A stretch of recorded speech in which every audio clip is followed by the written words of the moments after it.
Hello, everyone. I'm Shona Fleming. I'm here from the Anti-Anxiety Resource Branch, and I'm here to have a discussion with Dr. Shawn Reynolds. And just to give you a little background, I've had a career in market research where I facilitated discussions and more recently worked a lot in the nonprofit world in sort of medically oriented patient groups. So I'm very excited to be here today with Dr. Reynolds to be able to have a discussion about the psychosocial impacts of CMN. And Dr. Reynolds has a PhD in psychology. He's going to tell us a little bit about himself and just give you an overview on what CMN is before we move on to have our chat. Please welcome Dr. Reynolds. Thanks, Shona. So I'm the married father of two daughters. I've got two girls that are 21 and 16. The youngest is the Nevus owner in the family. I have worked as a psychologist for almost 25 years, coming this September, I believe. Mostly in Alberta and then a little bit in Texas, where I'm originally from.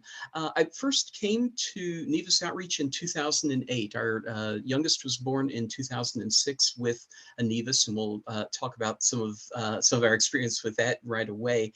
But in doing some Google searching, came across Nevus Outreach, and they've been terrific to us for all these years. Have been a really good support for us. Most of my work now is with school boards and students in Edmonton region in Canada. And I do have a small private practice. I look at assessments, do a lot of assessment work for kids with academic needs and challenges. Do some work with body-focused repetitive behaviors. And so these are generally habits that kids are doing that are maladaptive, and then a little bit of work with church pastors as well. So I've specialized in these odd, distinct kinds of areas. I do a lot of presentations in a number of areas: autism, spectrum disorder, self-care, and anxiety. And so I'm happy to be presenting with you guys. I've been able to present to the conference a few times over the years, and this is the first time that we've done it, I think, done it virtually in this way. So I'm looking forward to it.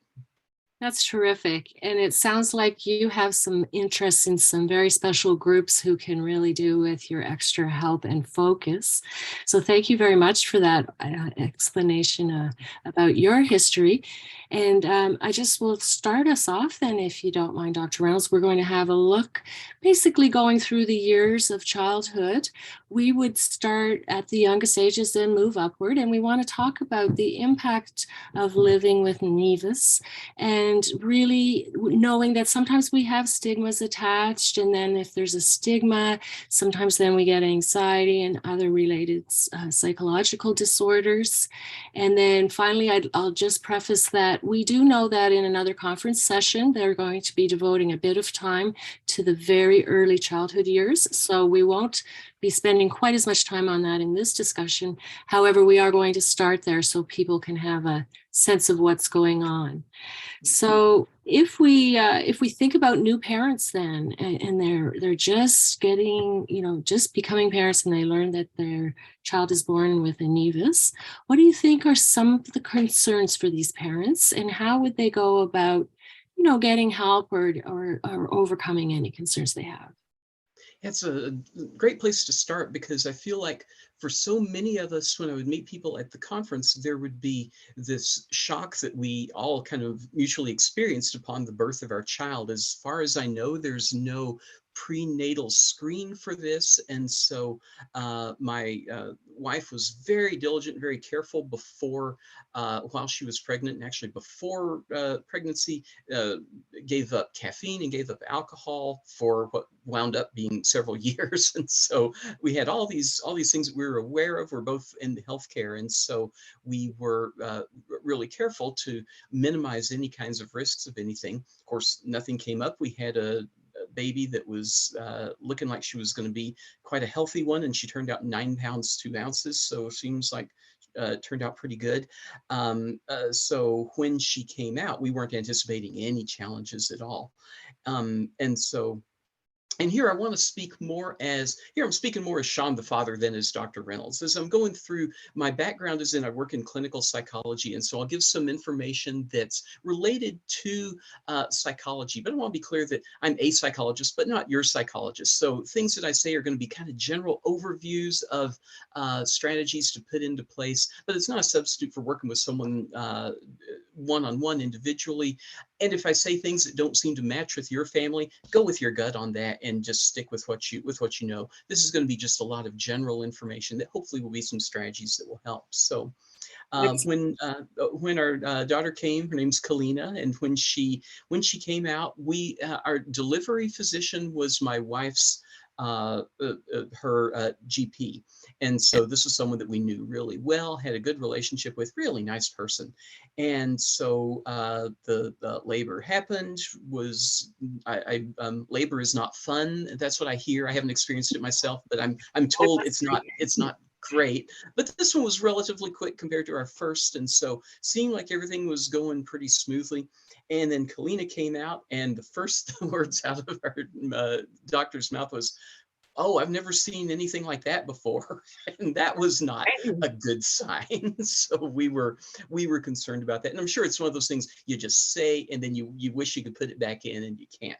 Oh my So goodness. we're a little anxious about what's going on. We have a baby that is crying well, and everything seems to be going well. She's responsive, everything looks good, but she's covered with something, and we don't know quite what it is. And the baby comes out, and often they have there's stuff on them, and then you clean them up. But here we're cleaning it up, and there's still stuff there, and so we didn't know what was going on. The staff that were there didn't know what was going on, and so this was a bit of a scary experience for us. And it was it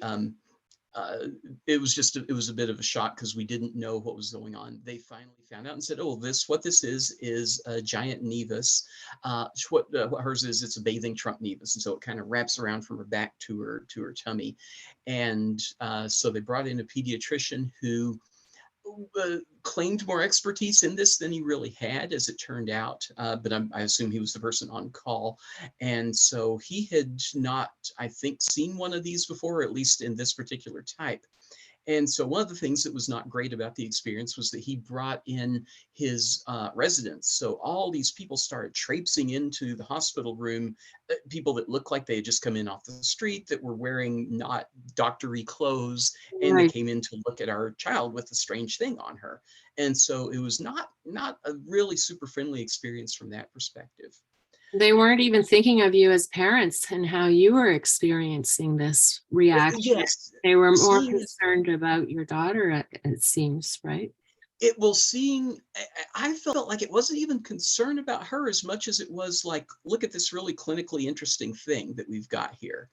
That was the way that it felt, and that's probably tainted by our overall experience of it. I think that makes it sound a bit more negative than it probably was, but it certainly didn't feel good at the time. It Mhm. felt like it was we got the sense that they didn't really know what they were doing or what the risks were. They, as it turned out, really overstated the risks for her. How, if I can fast forward really fast to the end of the story, we now have a very healthy 16-year-old who is in honors classes, who has had no medical challenges related to the nevus other than some difficulty in sweating. Lucky for us, we live in Alberta, Canada, which is until the last couple of years, and the fires have come, generally not very hot at all. So it's a good place to live from that perspective. But medically, a really healthy, happy kid. So, Fantastic so to that know. part of the story ended well. Yes. However, in speaking about newborns and the situation, you really were able to be so open, and we thank you for sharing that. It can be rather shocking, especially if you're also thinking that the team isn't really particularly appraised on what to do with some of this. It, Uh, you know. that was the sense I had, and so I did what a lot of people will do when they're confronted with anything new medically, is that I hopped on and asked Dr. Google what was going on and got some information about it. That, I mean, anytime you consult Dr. Google, you got to be careful, because you get some stuff that's good and some stuff that's terrifying or inaccurate, and that, I think, kind of matched what we had too. But also at the time, 16 years ago, the research around outcomes for kids with a nevus is really different than it is now. And so it was much more of a we were much more worried than I think how parents of newborns now would necessarily be able to respond to it medically. I think it's a bit better known, and I think Nevus Outreach has done a lot of work in making this more known, and so that's a helpful thing. But also just knowing about how do these kids turn out now that we have enough of them together to be able to see what the outcomes are like for them.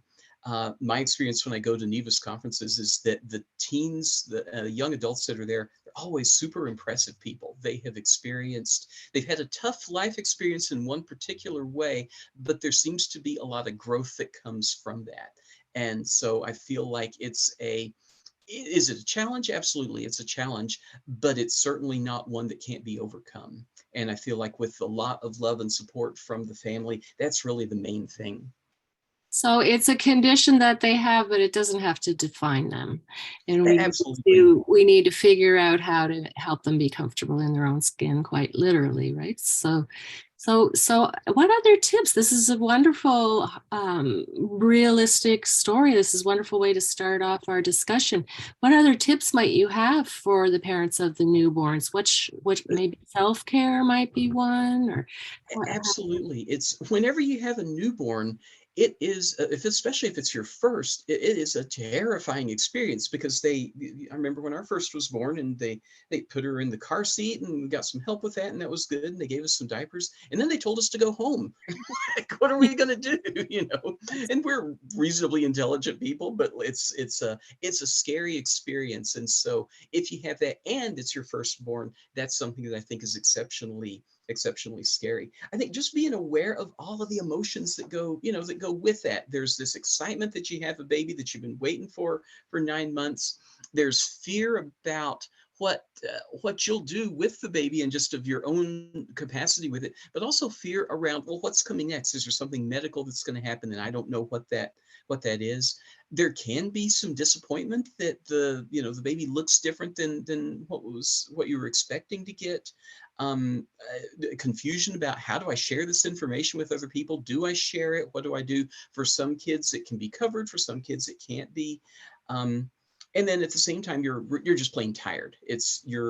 I remember having about 6 weeks off. I got paternity leave after our first was born, had about 6 weeks off, and I thought, oh, there's this paper that I wanted to write up, and I'm going to have lots of time to be able to do that. There was no time I was lucky to get to the grocery store. It was a major ordeal to get to the grocery store. Oh, yeah. The only good news with that is that a father bringing a small baby to a grocery store, boy, people like you. You know, it's like you're doing something above and beyond. We get credit that we really don't deserve in that way. But it's I think just having a lot of emotions, just be aware that there are a lot of emotions and giving yourself grace that you're going to do things with your baby where you're going to mess up. That's really normal. We all do that. Making sure that you have people around you that are going to be supportive of you, partially with just physical needs. So making sure that they help you to be able to get a nap and to get some proper sleep is an important piece of that. People that will do things to meet your physical needs in terms of making food, just really going down to the basics with that, but also people that are going to be supportive from an emotional perspective with you, that you want people that are going to be loving towards you, loving towards your baby, really want to just put in a note about when this happens, it's nobody's fault. The research that we have around kids that are born with a nevus is that it seems like there's something that happens between the first and second trimesters that where something goes wrong, but we don't even really yet know what it is. The medical folks may be able to describe that better than I can, but it's certainly not anything that is a failing of the parent or that is related to something bad that they do while bad behavior while they are pregnant. If there was, this would be a whole lot more common. Everybody makes mistakes when they're pregnant because we all make mistakes regularly. And so just that awareness of when a child is born medically, strange things happen. Kids have differences all the time, and this is our particular brand of that. But it can it can come out in lots of different ways. Certainly within a nevus, so we think of CMN, the congenital melanocytic nevus, it can come out as like a bathing trunk, like my daughter's. For some, it comes out in facial nevi. Some will come out on the arms or on limbs. Some will have big big birthmarks. Some have tons of little birthmarks. It comes out in a bunch of different ways. So these are things that are just, to say they're random is probably a little bit strong, but certainly we don't know exactly how these all work yet. And what I can really be clear on is that this is not a mother's fault at all. Excellent. So we're definitely not blaming anyone. It is what it is. But Yeah. remember, you mentioned sharing. Do you have any thoughts about the sharing? If it is something that people are a little tender about, how maybe would a person go about sharing with a family member or friend that their newborn has a nevus? It's a tricky thing, because how do we give that information right off the bat? And again, I think it depends on parents where there's no hiding it at all. It's out there. If it's a facial nevus or if it's somewhere that's going to easily be seen, then it just comes out. But for Kalina, we kind of wondered about this because we put her in a onesie and no one's the wiser. We can't tell. So who do we share this with? How do we roll this information out? And we really kind of struggled with that.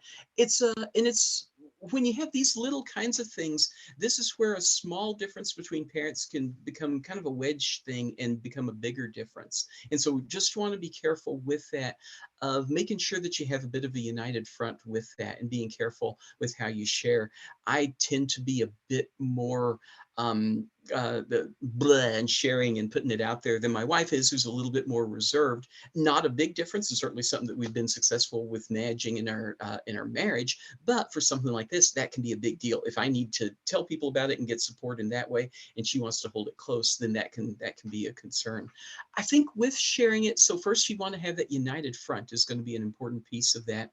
And I think second, you start with the people that are a combination of, I think, closest and the most likely to give you support. And so starting there and testing this out. Generally, when people are sharing this kind of information, or when people disclose things about themselves that are failings or where they need help with, often we underestimate how well the other person is going to take it. Generally, people are a lot more supportive than we think they'll be. That's not 100% true in everything, but most of the time it goes better than we predicted it will. So I think a good way to start with that is to just sort of test it out. Try it with people that you feel you can trust with the information, and then kind of gauge from there and decide how to go. It's so important to do this with people that are going to be supportive of you, and certainly supportive of your baby as they get older, that are not going to view your child in a negative way because of that. That really shouldn't happen, but I can't say that it never happens. And so being really careful as a parent to be vigilant with that is important. Excellent. And so having a united front on who you will speak to as well, probably as much as what you will tell people from the beginning part, that makes me think of the fact, and you did, it's inferred here, but sometimes two people have very different views about how to move forward. And I think we need to understand that most of all, we have to begin with ourselves, right? How are we going to cope as an individual and get the support for ourselves if our partner perhaps is coping in a different way? Mm-hmm. I think that's important, and you can get that in a lot of ways. We've kind of moved. There's a lot less stigma around seeing a psychologist now than there was certainly a generation ago, and so doing that's more common, and you can get support in that way. But most good support comes in different ways before you go up to that level. It can come from relatives that you're close with, from good friends. People get support from their pastor, from their hairstylist, some from their bartender. You get it from lots of different places. And so finding out who's your support group, who are the people that are going to be supportive of you through this process, is a really important piece. And knowing that if you're really struggling with it, that's where bumping it up to a psychologist can be helpful. But it's not necessarily your initial go-to that you have to have. It's finding a group of people that are going to be supportive. There are benefits to having friends that you can talk about this with that are really different from a professional. If you're feeling like crying at 10:30 at night, the psychologist probably isn't going to be very helpful because you're going to get their answering machine and they'll call you in the morning, hopefully. But a friend can maybe walk you through that. I feel like as well that some of where Nevus Outreach comes in through the Facebook page, that there are people who've experienced these different kinds of things. And I think Support checking your groups. own, the support group, thanks, yeah. Checking your own emotions with this, that sometimes people will feel like that there's some kind of a loss, that their child is not exactly what they were looking for, and then they can feel less attached or can feel, just have conflicting emotions about that. And that's really important to make sure that that comes out. Just like if your child comes out with different color hair than you expect, or for many of us, no hair at all, that doesn't mean anything about the quality of the child or the character of the child. This is a piece that's really important to the child needs love as any other child would. So Exactly be that. being aware of that. And so, just what you said there made me think that perhaps a person might, in a way, grieve that idealistic image they had Mhm. of the baby. Maybe there is a piece where they just need to sort of let that go, and then they can get on with just recognizing that the child is going to be loved and has all the same needs as any other child, and is, like your daughter, hopefully going to go on to thrive. Yeah. It's just checking your own response to it. If you're not having the connection with your baby, that's where maybe that the professional support would be necessary. But from the perspective of taking care of your child, the child needs what every other child needs. They need basics to survive, and they need a lot of love. They need a lot of emotional support to build that attachment. And so that's super important to make sure that we're providing for our kids. That's excellent. I think we've done a pretty good start with the newborn phase then. Would you agree, Dr. Reynolds? I could just talk and talk about that because it was Wow. it was just such I mean, anytime a baby is born, it's a major event in your lives, and this is one where I still have vivid memories from 16 and a half years ago of that week and things that went on during that time. So it was, I don't know if I'd call it traumatic, but it could have been interpreted by us in a traumatic way. It could be the kind of thing that still has, because the memory is still really fresh. And most things, I can't remember what I had for supper last night, but I remember that week.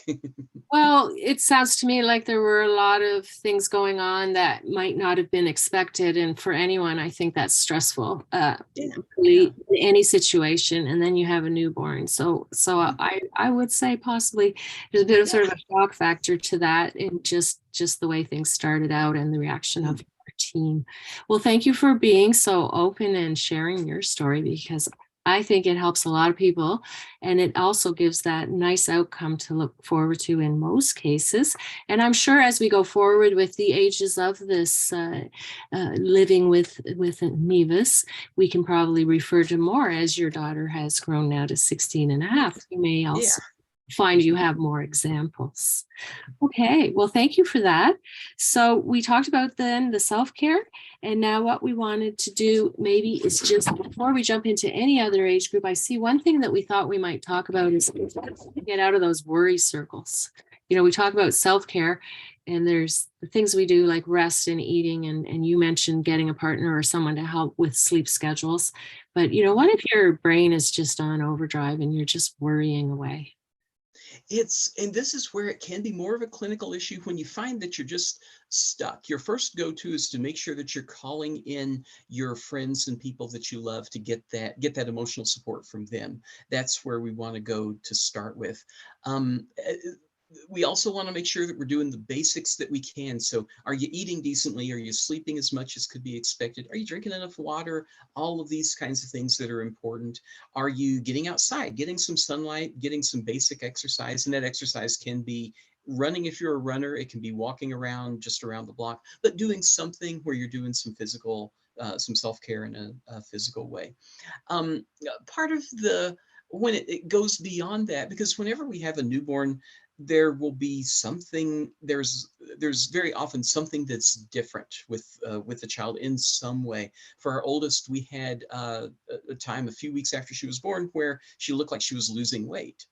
And so this was quite a traumatic deal. We were very worried about this. And then it turned out that what happened is at the times that they had weighed her, once she just had a big poop. And Oh, so so you don't that want was what it that. was. All these things that we worry about. So, but if you find that you're worrying and you're really stuck, that's where a psychologist or a physician can help with that, to give some strategies or supports to be able to make that better. So that you want your self-care, you want to be taking care of yourself first, so that you're able to provide for your child as best as you can. If you're not in a spot where you're healthy yourself, it's going to be super hard to be able to care for your baby. So that's not, doing these things is not selfish. It's really for the other person, is for your It, baby. basic needs, right? We have to Yeah, have our basic needs met before we can really be a good support to others. for sure, for About sure. the food, sleep, and getting outside for exercise. Very And good. being aware of just what we can control and what we can't with this, that there are, because there are risks with the nevus, and the medical folks will talk more about that. Right. I but I feel like for many kids that are in Nevus Outreach, for sure, the outcomes are really positive. That these things often turn out to where they don't have substantial medical effects later on. So we want to. Should you be concerned? Absolutely, you should be concerned about it. You should do your due diligence with getting the medical support, uh, engaging with the support groups that are through Nevus Outreach, finding out information on your own as through different resources, being careful with information that you get, because we know that information that we get on the internet, we have to take with a pretty good sized grain of salt, but being aware of that, and then if you find out something that seems a bit odd, run it past people who know, run it past your medical team is important. Excellent advice. Very good.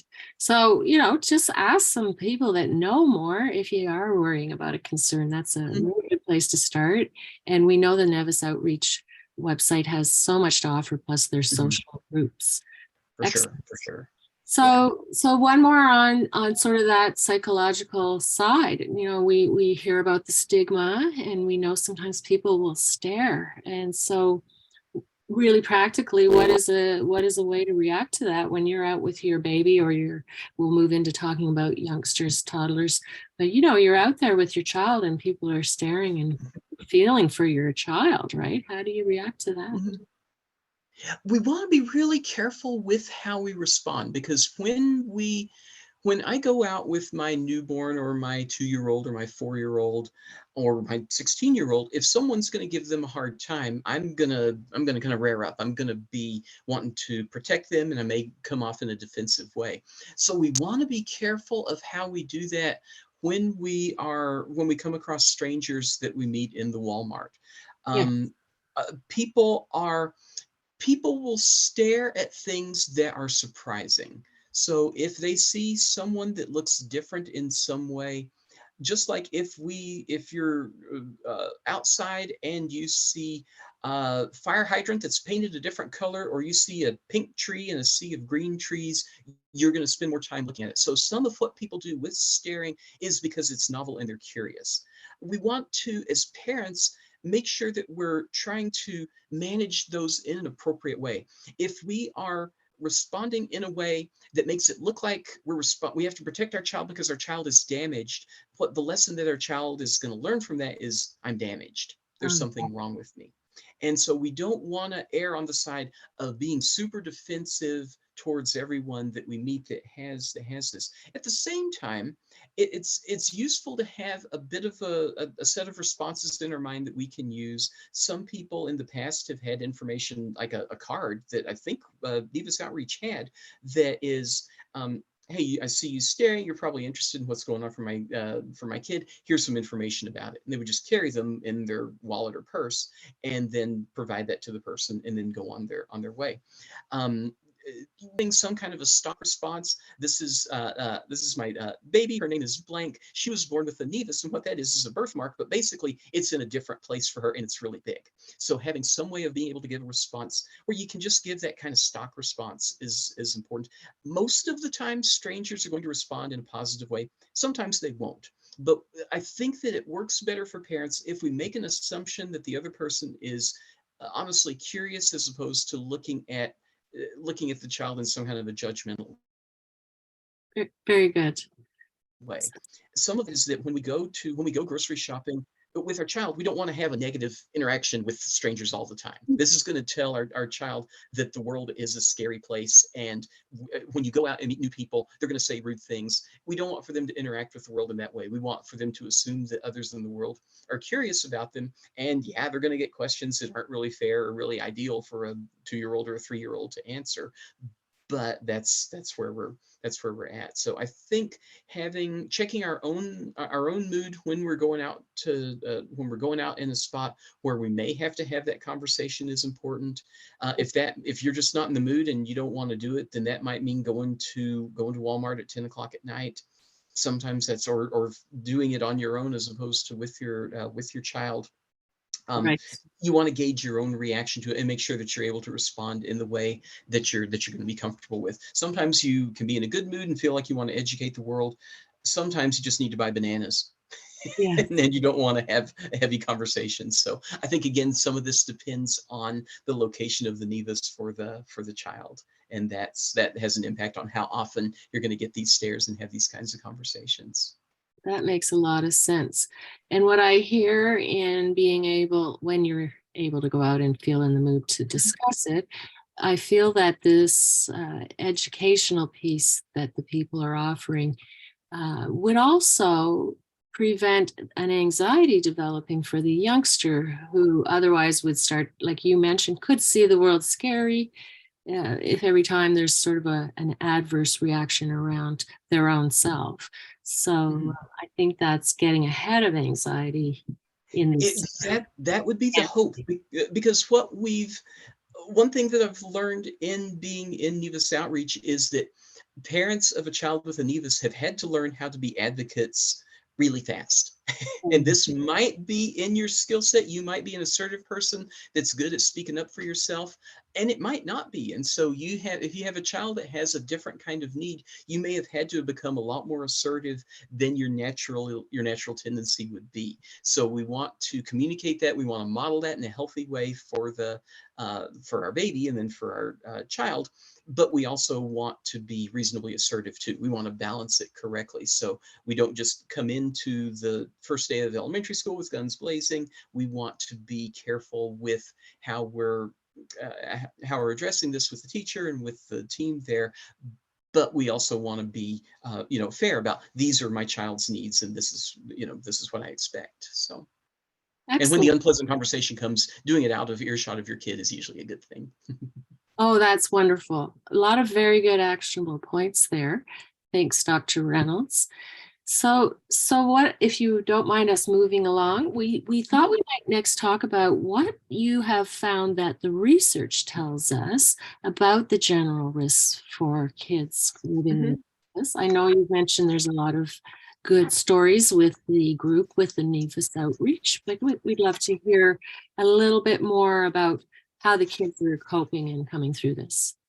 We know that there are risks that go with this, and so some research that was done through Nevus Outreach, and it's now published in a journal, tells us that there are risks that can come along in terms of the way that kids are viewing themselves. That they can have a negative self-image. Many kids have difficulties with seeing themselves as not attractive or viewing themselves more negatively than is accurate.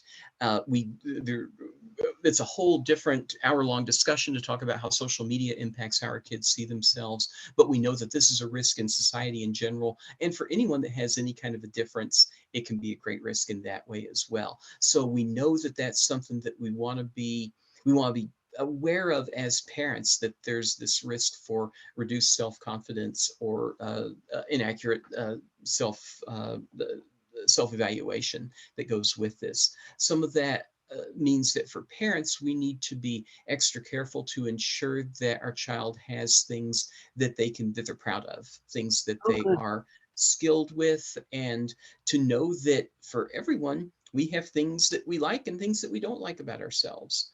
I'm mostly neck up here, and so I get to hide a little bit of my tummy, which I wouldn't mind being a little bit different. That's okay.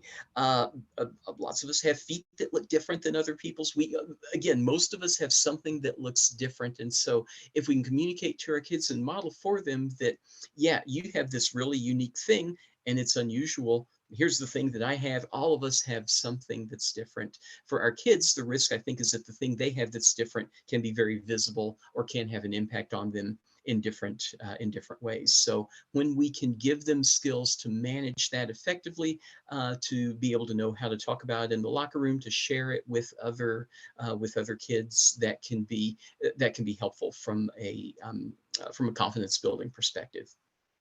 And so, on that, giving them the skills, do you mean to say, for instance, seeing a psychologist to help them deal with some of these skills? Or is there another way we can help our children get the skills? What would you recommend? I think a lot of it is seeing where your child is at and how they're progressing. Are they seeing themselves in a negative light with this as they're in elementary school? Do they get negative feedback from other kids about it? Do they get negative feedback from teachers about it? Because that's certainly inappropriate, but possible. Right? How are they managing it themselves? I feel like I don't want to have a rush to working with a counselor or psychologist with it, because it can then kind of inadvertently communicate there's something wrong with you and you need extra help with this. I'd want to see how the child responds. Some kids are super matter of fact about it, and they learn by the time they're 3 or 4. When they see an adult staring at them, they go up and say, hey, what I've got is a birthmark on my face. See, I was born this way, and it's kind of cool. It makes me unique. They could just own it and really rock it.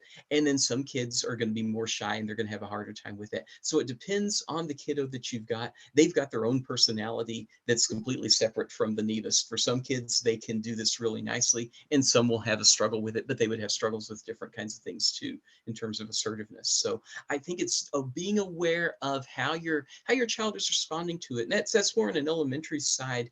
As they move into junior high school, that's where there are some different kinds of risks in terms of being in a locker room, where you may have to respond to questions there in a largely unsupervised setting.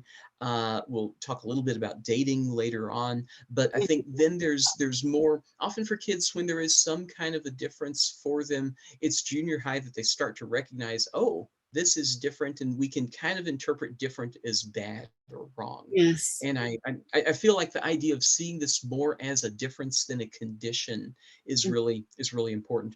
For a leopard to have spots on their skin is appropriate, right? It's we see this as a condition because it's unusual. Most of us don't have those kinds of spots, but some people do. But it's largely it's a skin difference is more how I see it. So working again at remembering it's a condition, but it doesn't define you, and trying to Absolutely, find absolutely. ways to, if you have it within you as the parent or even the child, those keywords that they can use during any kind of conversations when people are wondering.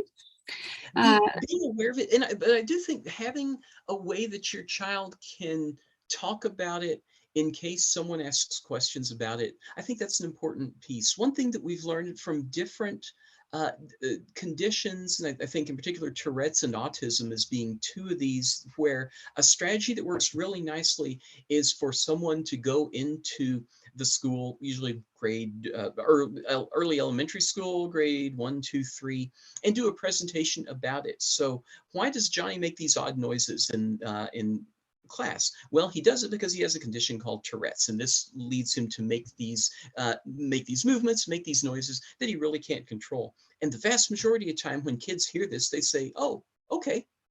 And then they're fine with it. They're not going to use it in a negative way. I should say, for parents that are afraid of teasing, it's a fair thing to be concerned about. But two things that I know from working in schools: one is that a little bit of teasing happens to everybody. That's a normal thing, whether it's good or bad. It's certainly a normal thing. But the second is that, at least in my experience, there's way, way less teasing in this generation than there was a generation ago.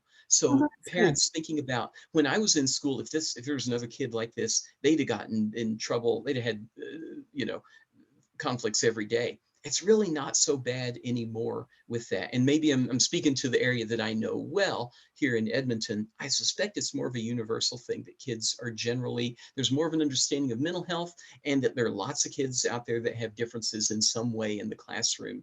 So I feel like that in general would go better now than what us as parents would think is likely happening in the school. It's probably not as bad as that. So we're probably worrying a little more than we need to because tolerance seems to be a whole lot better now, is what I you saying.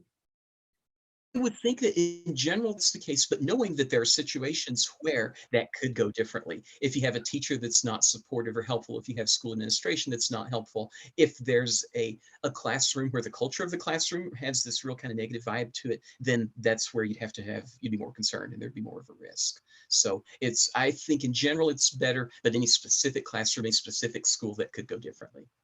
There it is. So as best you can, educating the groups so they understand. Yeah, yeah. And be aware too that in schools, uh, the principal and the teachers that are there, the vast majority of the time they want to help kids, and they're aware of kids with different needs in the school and in their classroom. And so they are most of the time going to want to accommodate as needed, knowing that probably most of the time your kid doesn't need a whole lot of accommodations. They'll need things like extra care for overheating, for instance, extra concern in terms of sunscreen, depending on where you live. But they hopefully will not need a ton. There will be some that will have medical differences, and then that's another piece that would be where that would be more involved. But for other kids, there wouldn't be that much of a difference. But what a principal won't know is how to manage a child with a nevus, because they probably have not had one before.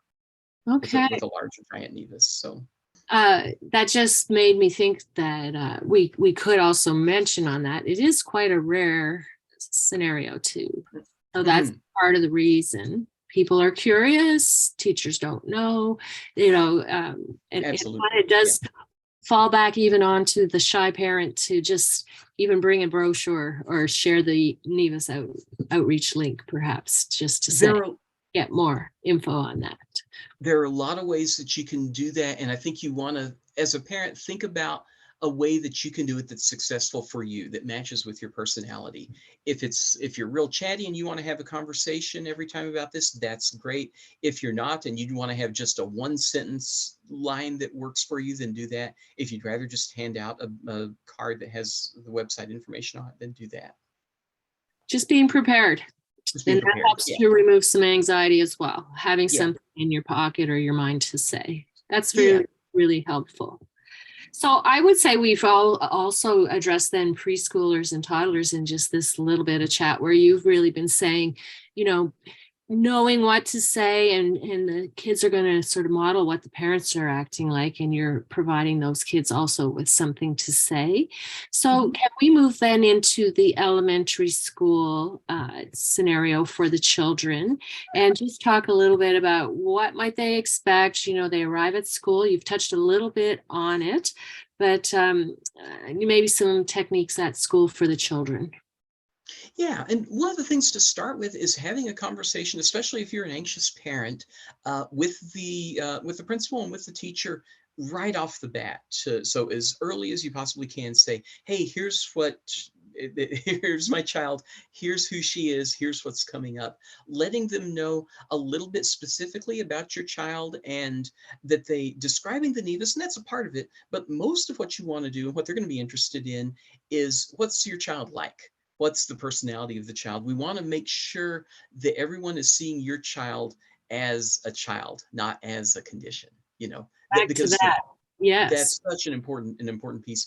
Most schools are going to do that in a really positive way. They're going to be curious and wanting to help, and at the very least, not wanting to mess up.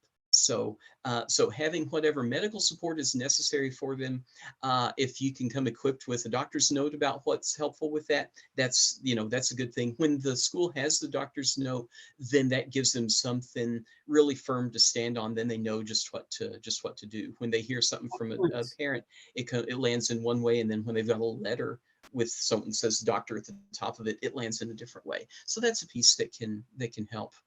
Um, getting a sense, I think, from them how they're going to work with your child, and making sure that there's going to be a connection there. Again, I feel like in general, people go into this field because they enjoy working with kids. If you don't enjoy working with kids, you've really made a grave career error. So most people are going to be very positive about this in kindergarten, in administration, with working with your child. So I think that you want to start off not assuming the worst from school staff, but assuming that you're going to be collaborative with them.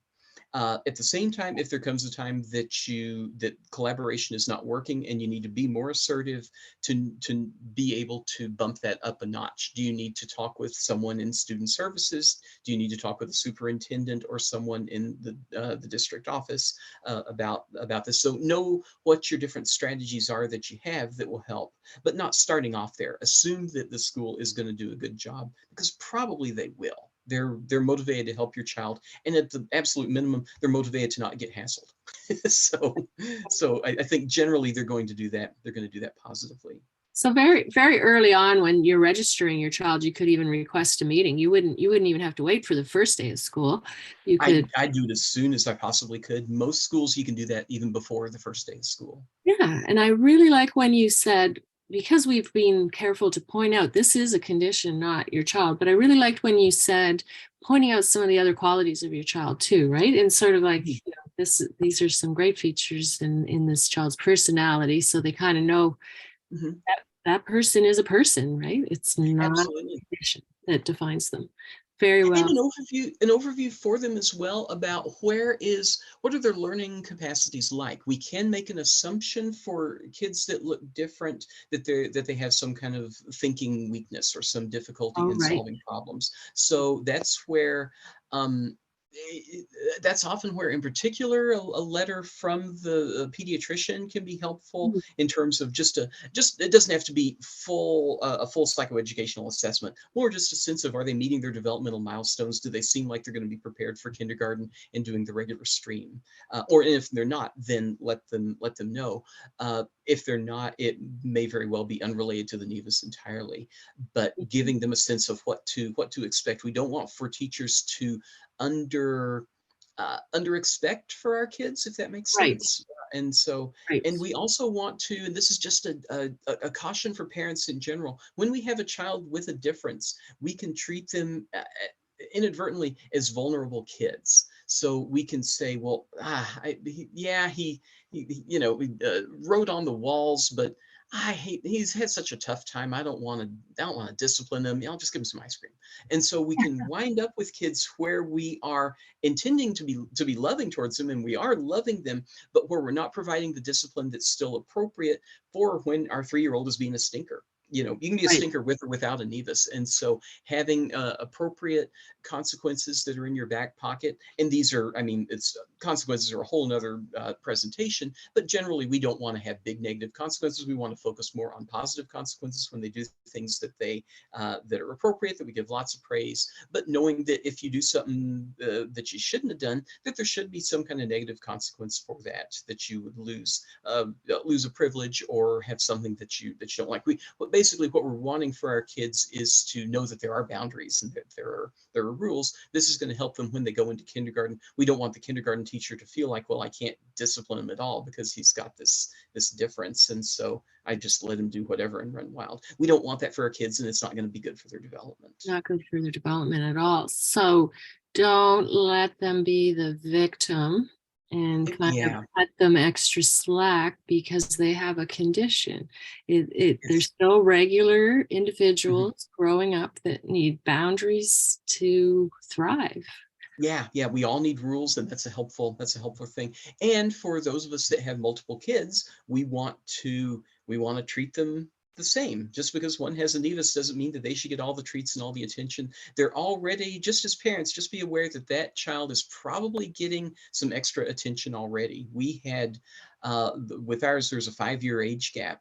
And with our youngest, we had many doctor's appointments and things where she had to have a couple of MRIs to see if there was going to be a risk.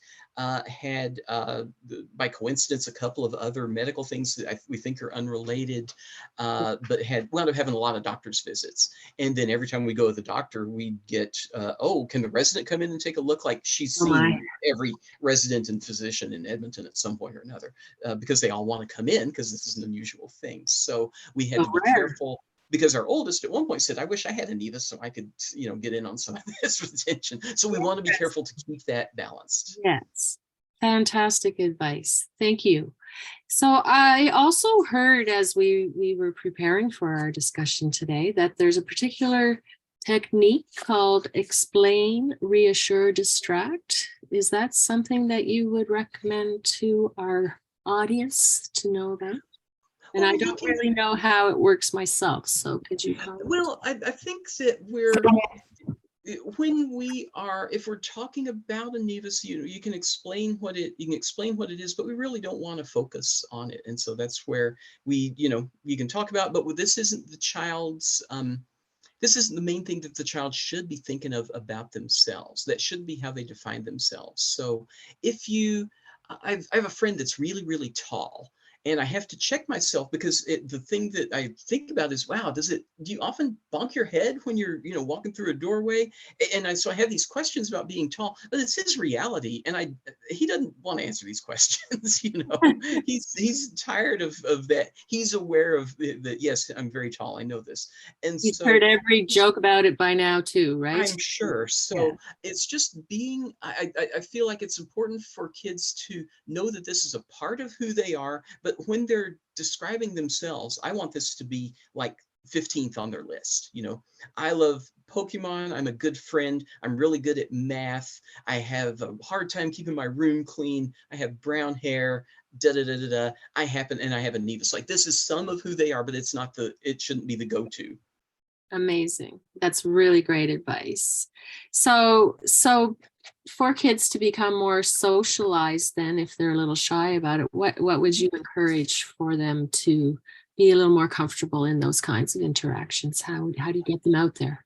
We want to give them opportunities to engage with other people, and kids can be, their level of how outgoing they are or introverted they are is probably completely unrelated to the Nevus itself, unless we as parents kind of guard them and protect them, in which case we can turn kids really inward and make them very introverted and scared of other people. We want to let them go out and do things. If they're playing with another kid that sees the difference, most of the time that's going to go well. And if not, then making sure that our child has a way of describing it, but also knowing that sometimes people are rude. And some people are rude, and we don't have to play with them. Friendship is a choice, but most people that they come across are going to be positive towards them. So we want for our kids to be as outgoing as they can be. We want for them to give them that opportunity to be able to engage with people. Some kids like being the center of attention. Some kids like having one or two friends, and that's plenty for them. Either way is okay. There's nothing wrong with either of those ways, but we want for our kids to have the opportunity to be able to engage with others. That's going to be a protective factor for them as they move into adolescence, knowing that that's where some risks come in terms of that emotional health. Right. They're true for kids with a Nevus, but they're kind of true for everybody. Yes, that age is tough for a lot of kids, the teenage years, right? So basically, if you want them out there, then encouraging activities, sport. Absolutely. We don't want to hide them from activities because people might judge them negatively. We want to get them out there and know that some people are going to be positive and some people are going to be mean. Our kids learn this a little bit earlier than would be ideal, but it's not such a bad thing. One of the things that I learned from one of our teens with a Nevus long ago, they were talking about dating. And they said, my Nevus is a really good jerk detector, because if someone is going to treat me differently because of a Nevus, that's going to save me a lot of time down the road. I'm not going to date this person. If they don't want to date me because of this difference, then that's not someone that I want to be in a long-term relationship with anyway. Sort of screening out the shallow people. Right? It's screening out the shallow people. Yeah. And so that's going to wind up saving them time in the long run. What I really noticed just from our teens that come to the conference is this maturity that they've got that's really impressive, and so if you're worried about how's your kiddo, how's my 3-year-old going to turn out with this, when you provide these kinds of these factors for them, the love, the support, opportunities to engage in different things, the outcome can be really, really positive, that you can get kids that wind up being really mature kids because they have had to struggle through something that 99+% of kids don't have to struggle through. And so Right. it gives them that experience. It's not an experience you necessarily wanted to sign up for, but you can make the best of it at the same time. And it sounds too they are fortunate to have found this community, having Mhm. a rare condition that, these youth can come together at the conference and feel part of something bigger. Sometimes that's It, helpful too, when you're not so alone with your condition. it is an amazing thing to go to this conference, and it's been typically in July, and you haven't lived until you've seen a group of kids with a Nevus in the swimming pool, because Oh, they all just hop in, and it's so cool because they're not worried about it at all. Everyone goes in, and it's a really cool thing to see, because there is some understandable anxiety about, do I go in the swimming pool? Can that kid take swimming lessons? Are they going to get teased? And they may not necessarily get teased, but they very likely will get stares and questions. So right. it's nice to be able to go to a conference and not be self-conscious at all. Excellent. And then going back to earlier, always being armed with responses if you're going to go to a new situation like a Yeah. swimming pool, knowing some things to say.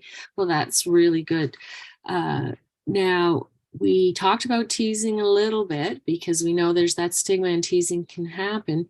What do you say to the children, the middle school kids that are, even high schoolers? Now they're getting teased in the odd scenario, right? Hopefully it doesn't happen too much, but how can they manage that? Because it can feel pretty awful. It sure can. We want to be careful as parents because again, if someone is hurting my kid, I want to go in and solve it. I had a situation with my oldest when she was late in elementary school, and we were doing they have parent-teacher interviews, and they had the celebration of learning. So we go in, and she said, she was showing me kids that were around her, and she said, "Oh, Johnny sits here.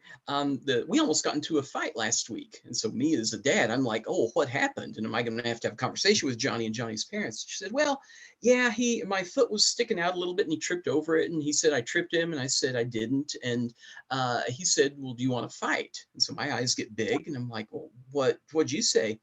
And she said, "Yeah, I said go out by the swing set at recess. I'll meet you there." And I'm Oh, like, "Well, wow. what happened?" "Oh, he didn't come. I knew he wasn't going to come."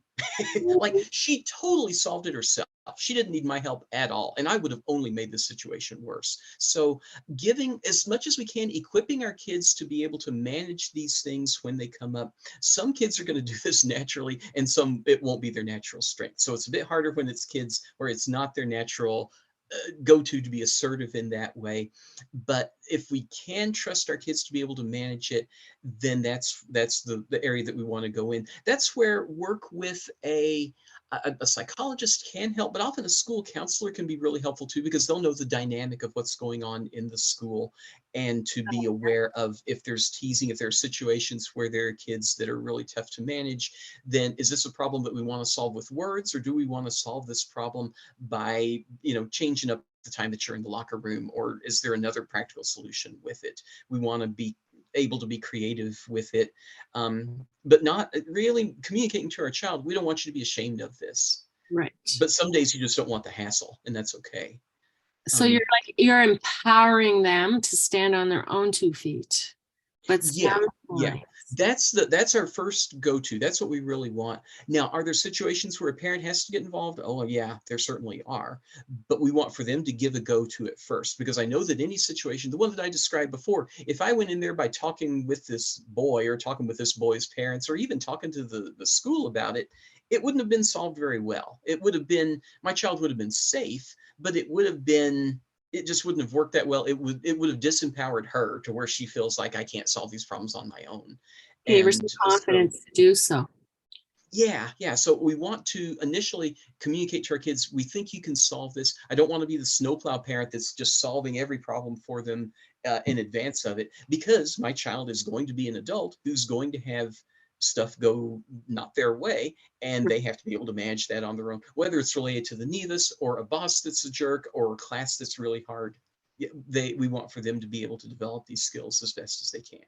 So we're trying to empower them, but also for them to know that, I've got your back. Give this a try first. If this doesn't work, I'm more than happy to have a conversation with somebody if I need to, but I want for you to give it a shot first.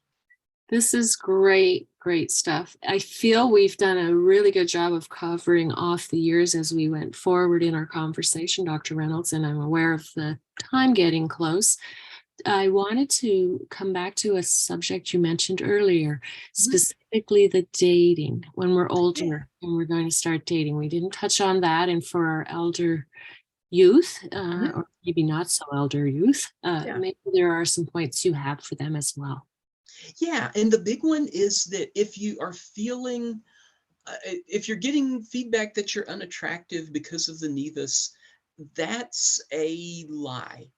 Do you have a difference because of the nevus? Yeah, you sure do. But this isn't a measure of your character or what is who you are as a person. This is a part of your skin that looks different than most other people that you know. And that's what it is. And so it's so tough because dating, friendship in adolescence, it's really hard. You endure a lot of rejection. As we get older, we get married, and then we endure less rejection. We don't have to worry about that piece anymore. But that's super hard when you're 14 or 17 or 21 of how to manage that. So I feel like a part of it is for our parents knowing that dating and physical attraction there's no indication at all that having a nevus impacts that or delays that in any way, shape, or form. It shouldn't have any impact on it at all. So our kids are going to be just as likely to have dating interests as other kids are. And that's natural. So we want for them to be aware of how do they interact with the other person. If it's a nevus that's hidden, then how do you share about that? There's a little bit of coming out with it of, if this person sees a part of my body that they don't normally see in the classroom, then how do we manage that? Do I talk about that in advance? Do I spring that on them? What's the best approach?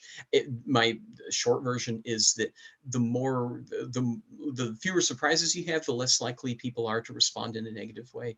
And again, knowing that if the person says, well, you've got a birthmark on your back, so I don't want to date you, this is on the one hand very sad, and on the other, you've saved yourself all kinds of heartache down the road. So you're just front loading your heartache, basically, is what you're doing.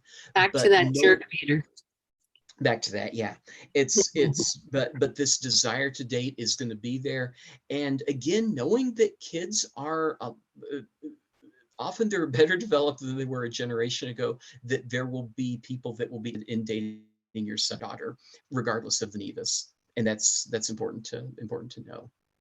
On a related subject, I know you have indicated that negative body image is an issue in that age group as well. So in some ways, they're not alone. Did you want to comment on that a little bit, perhaps? This awareness that this is really, really common for kids in adolescence, where the body is changing and there's a lot of focus on superficial things. The messages that we get happen from social media are so strong around how you look and how you're supposed to look.